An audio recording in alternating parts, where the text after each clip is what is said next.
In the last day, we've received a lot of questions sent to us via email, the CornyDriveThru@gmail.com, and on Twitter too, about an article from ringsidenews.com. Have you seen this? The article is... Well, give me a little more to go on. I'm sure they've probably done 3 or 4 articles this past year or so. Tony Khan's unprofessional behavior becoming an issue in AEW by H. Jenkins. Oh, H. Jenkins, hey? Well, he knows everything. I've heard this story, but I cannot imagine. It would be like seeing Rick Moranis fucking blow up and yelling at somebody. Is Tony Khan a yeller? Is he we've never got this impression of him before, but now people are saying, is he melting down a little bit? Is he losing it? Because wrestling promotion will do that to you. But this was potentially the reason for the recent promotions from some of his people that he's putting in the talent relations, positions so that nobody can say he's ignoring them, because that was the last complaint. Well, they sign us and then we don't ever hear from him unless he dresses up like us on Halloween.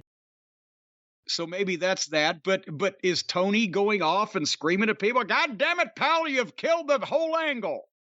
Well, even before we get to his behavior, his purported behavior, on his best day, we've said this before, he's as busy as you can be, and he has the soccer team, or the football team as they would call it over there, the Jaguars. They're getting ready for a new season right now. The football team, as we would call it over here. And AEW, which that alone is, at a minimum, a full-time job, and well beyond that. And Ring of Honor. So even if he was, I don't know what you want to think of, Mr. Executive.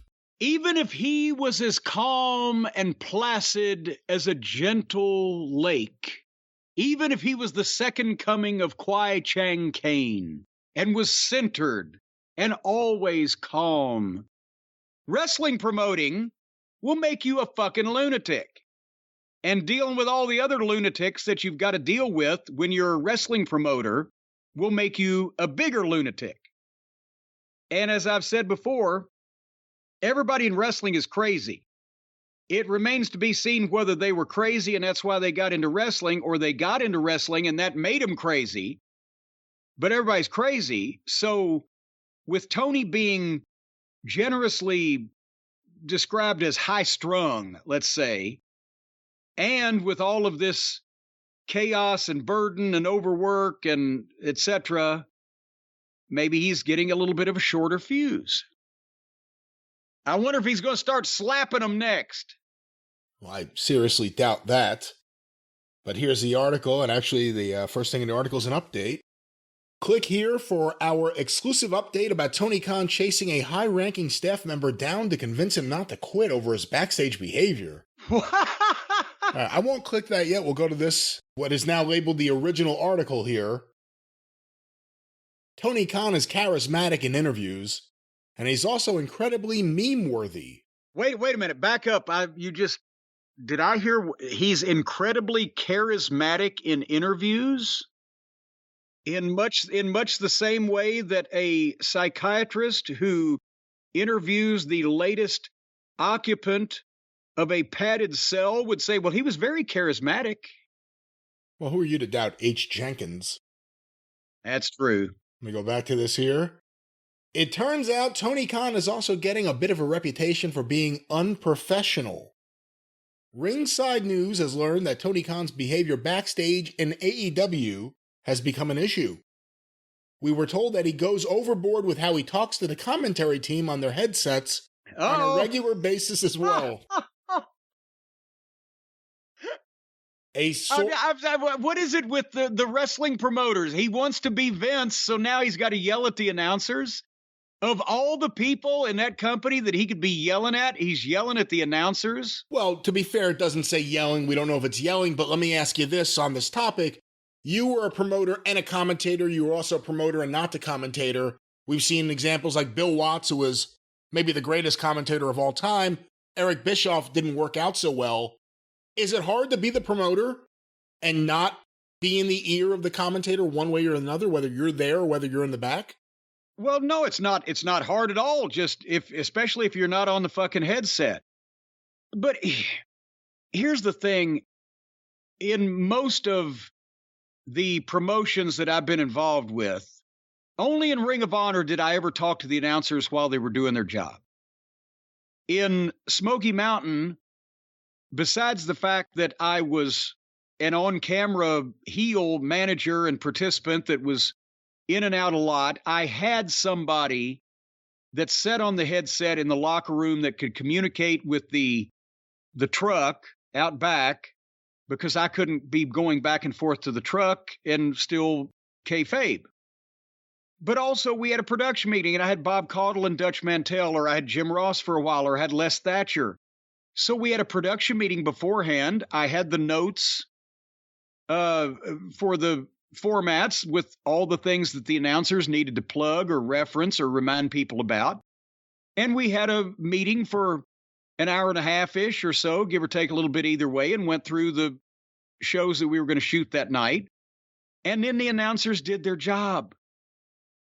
And with OVW, I was the announcer along with Dean Hill, but if I hadn't been, I wouldn't have really been in the announcer's ears anyway, because we had cheap little earpieces. Danny Davis could talk to Dean Hill because of my hearing issues. I can't have shit in my ear. If I have something in one ear, I can't hear what's going on around me. Either that or I can't hear the shit that's in my ear. So we were mostly winging it, and I had little verbal signals that I would give to Danny because he was the director and he was switching cameras. And then as soon as we went to black in a segment, he would update me on the time, and I would make choices as to whether to cut something or add time to something or whatever. In Ring of Honor, again, we had announcers that knew what they were doing. Kevin Kelly specifically. Early on, we had Nigel, who had never announced, but he knew wrestling, and he had Kevin sitting there to help him. And you have your production meeting and make sure that your lead announcer knows what's going on. And then every once in a while, when I was in the truck with Ring of Honor, besides talking to the announcers, just say, okay, counting down to we're coming up from the break, 3, 2, we're up, whatever. Occasionally, I would just drop in, remind them of so-and-so, or react to so-and-so. That's it, because as an announcer, you're in a building full of screaming wrestling fans with a ring that's making an incredible amount of noise. You've got a headset on, and you're not only hearing your color guy or your co-announcer and all the arena noise and the ring noise, but you're also getting the producer, the technical producer, in your ear, counting you down to breaks, counting you down to VTRs, giving you technical information you need. You don't need somebody screaming at you, say this and that and this and that and the other thing just that goddamn way. If you can't do it by then, after you've been prepped and at a production meeting, you got notes in front of you, I made a mistake and hired the wrong announcer. So I don't need to be yelling at you while you're on the air. I need to be replacing you when we get off get out of the taping, or appreciate the job you did. That's just me. Well, back to the article here. A source with direct knowledge of the situation told us that, quote, in the past month, Tony Khan has become impossible for anyone to deal with. It's not just the communication issues with talent, it's also how he acts on headsets. There are also a few comparisons to Vince McMahon as well, but we're told that Tony Khan is worse. Here's another quote. Well, now, wait a minute. Hold, before that quote, I can see that, because at least you know what Vince's voice sounds like. And you know that when Vince wants to say something, he'll cut to the meat of the matter and tell you exactly what he wants.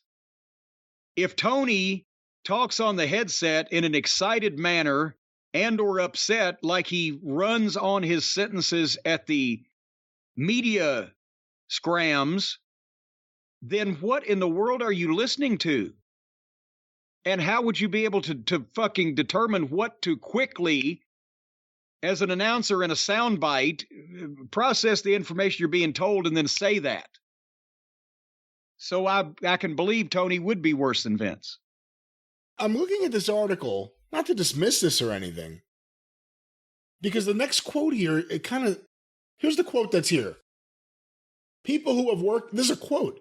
People who have worked in WWE say he's much worse on headsets than Vince ever was, and his level of unprofessionalism rivals what it used to be like when Kevin Dunn would start yelling at people and mocking them on the headsets.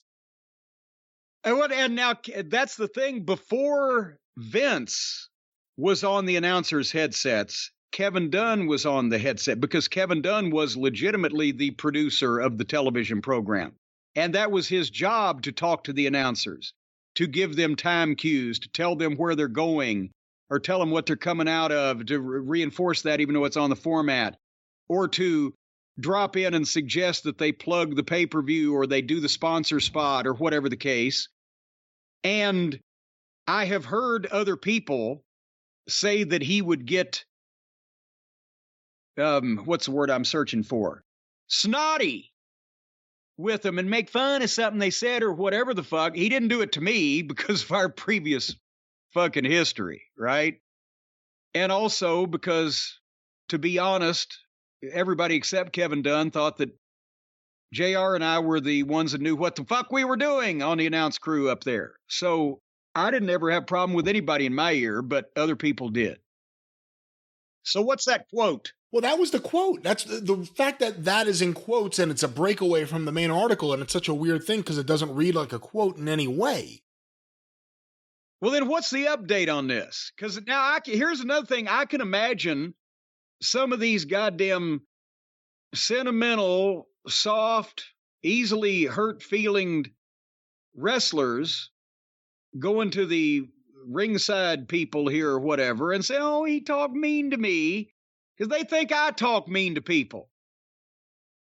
And a lot of people apparently in this world have never really been talked mean to. But I can see somebody complaining and whining and griping also and them running with it, because I'm not fully convinced that Tony Khan has the fucking bulldog tenacity to just rip into somebody verbally and be unprofessional and make them feel bad. But maybe I've underestimated him. And again, we've seen him in those press conferences when he's in a good way, and it's hard to get a word in. Imagine if that's coming at you and he's angry or upset or you're not relaying what he wants. It could be overwhelming. But again, we don't know. We don't know the realities of this, but trying to figure out where this story could have come from. You think of the commentators. Before we get to the update, the end of this article here, we were also told that Tony Khan was really going off during the Ring of Honor Death Before Dishonor pay-per-view on July 23rd. At this point, Tony Khan's behavior is becoming a huge issue with staff in the company.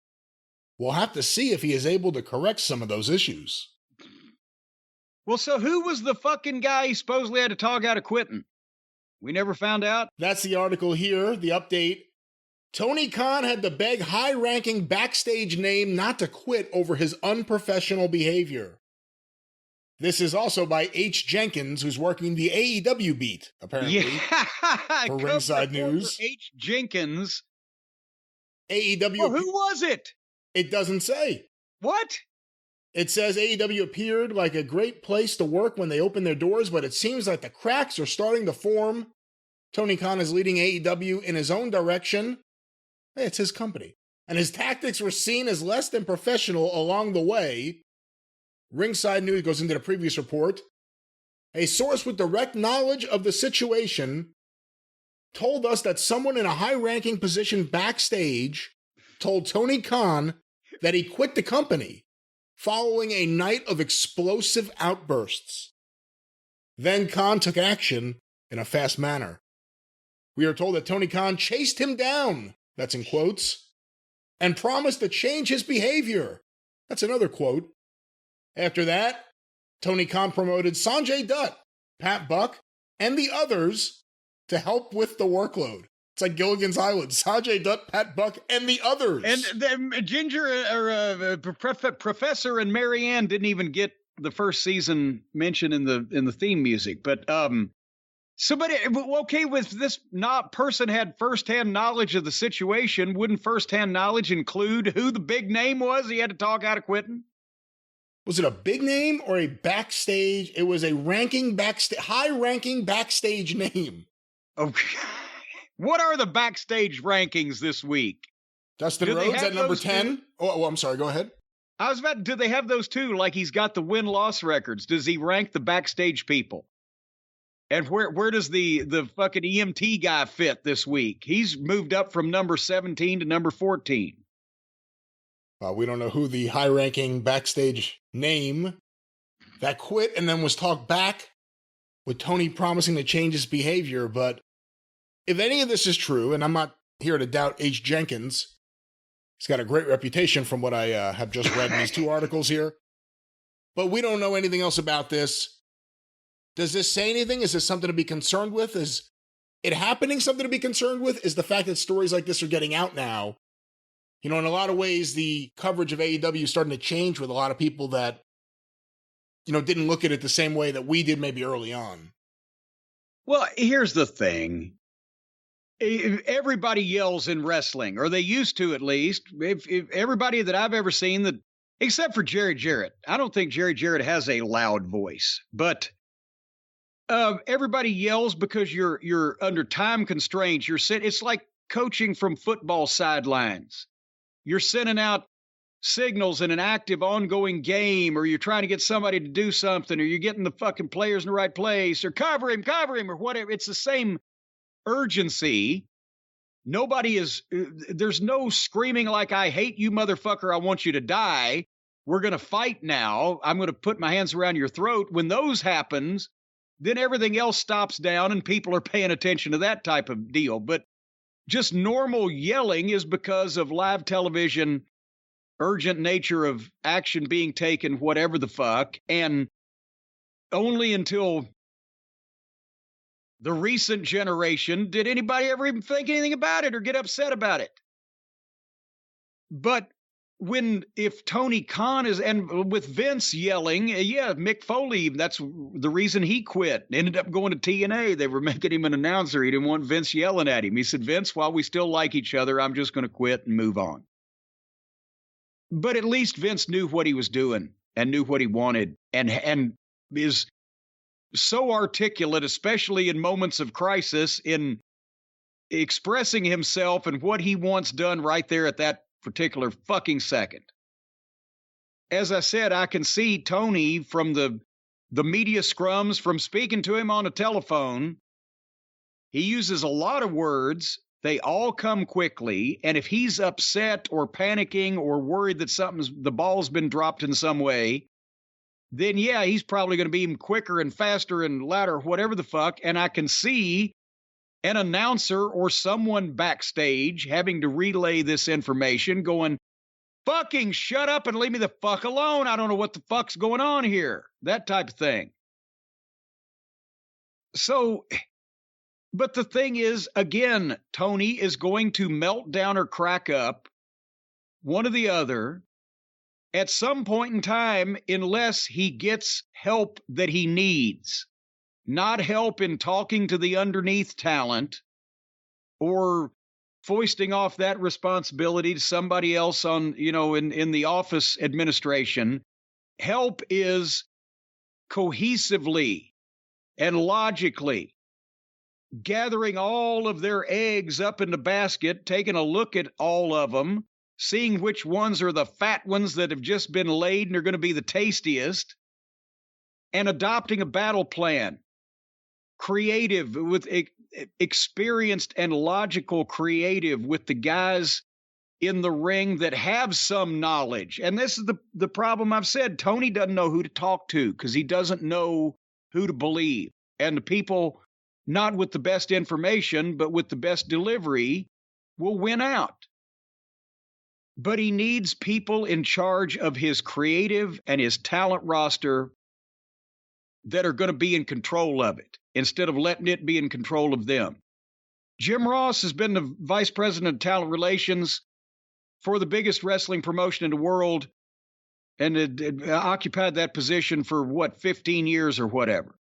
Does he want to do it now at his age with his health issues and have to talk to these fucking spoiled, immature, clueless fucking indie putzes when he had enough trouble dealing with the biggest stars in the business? Probably not. But he could consult. get the people that you absolutely know what they're doing, that have a track record of being able to do it, and get their advice on who you ought to put in charge of shit. And then Tony can be the promoter that owns the whole thing, that obviously has a say in what goes on in the company, and obviously is funding it, and obviously using his connections and the goodwill that he has with all the fans and some of the boys. But experienced people need to be in charge of the infrastructure.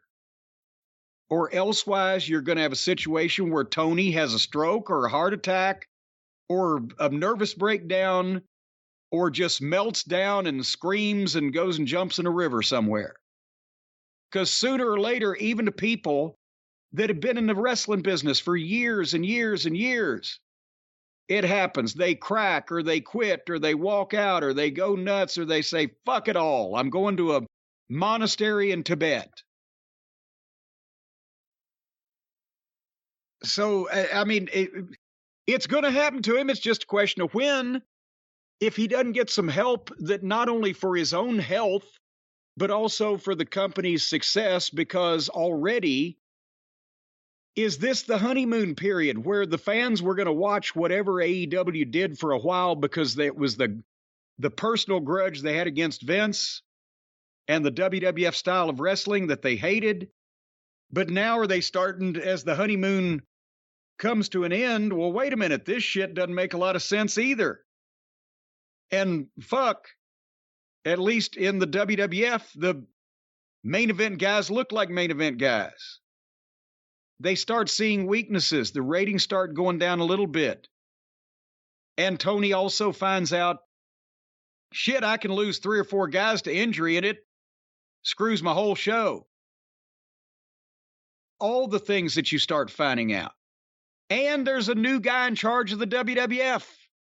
And for all the fans hated Vince, they've been supportive of Triple H because he gave them NXT, which is kind of what they wanted with all of their darlings from the indies. So now are they as mad at the WWE, as viscerally mad for mistreating the wrestlers and running off their favorites and giving them hokey shows and boring shows? Or are they starting to open their hearts a little bit more because, well, Triple H, and he's a wrestling guy, and he's bringing back some of the people they screwed, and he's a wrestler. He's not going to want to treat these people like Vince, that no good old billionaire, did. So maybe we shouldn't hate them so bad. Oh, and meanwhile, you know, Tony, we liked him, but gosh, he's dropped the ball lately. And that's what happens, and the worm starts turning, and the sentiment starts going in the other direction. All of these things can be true all at the same time. Your thoughts? We've said for a long time on the show, for a very, very long time, that things were not as smooth backstage as you'd be led to believe. And that there were issues, and there were structure issues, and issues with people not knowing what's going on or not having people speak to them. And I think AEW has been a great success when it comes to making money. And those pay-per-views, I mean, the video game aside, they've generated an incredible amount of revenue. But then what? And I'm not saying like someone's going to go, oh, that's not good enough. No, that they need to keep doing that now to survive. They got to hope that they can keep their TV deal, at least make a little bit more money on the next TV deal. There's a lot of things going on. Well, see, before it was pretty much everybody was treating it as a foregone conclusion that they were going to get a big raise next time. That's now right. People are debating, well, are they going to keep the show with the cuts and the new owners and the media synergy with the blah, blah, blah? Did you see that Batgirl movie got cut? $90 million. And they said, fuck it. We changed our mind. It'd be nice to have that much money, but I mean, if you've done a $90 million movie, even if it sucks, which nobody knows whether it does or not because they hadn't seen it, if you put it out and it made $10 million back, then you've only lost $80 million. Wouldn't that be better than losing $90 million? They're making decisions based on what they want their company to do, not necessarily what will just make money.